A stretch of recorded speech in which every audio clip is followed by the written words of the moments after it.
I will say that there definitely were milieus where I had to take breaks from charting out on the floor or just like being out on the floor in general, because it was just like a lot of behavior or disruption or really high energy folks. And that was totally fine as long as you were taking initiative and trying to be out there when you could, and not even just charting out there, but just being out there in general. That was the main focus. But for me, I had no issue charting out there.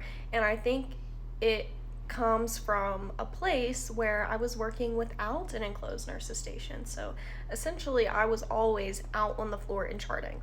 There were two seats at that desk. There was no glass, there was no plastic, there were no doors.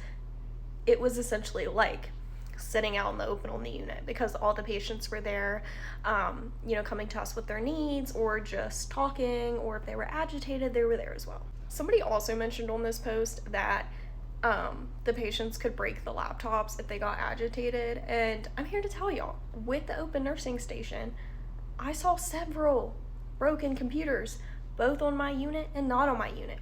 And what I always said is, I'm not getting in the way of that. If they want to break the computer, that's not my issue. I don't pay for the computer.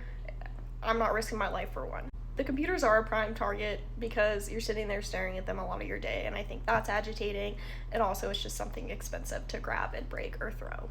Fortunately though, I only saw someone get hit with one time, and there was no injury. But in the almost 3 years that I worked there, I only saw a few, maybe one per year, so keep that in mind.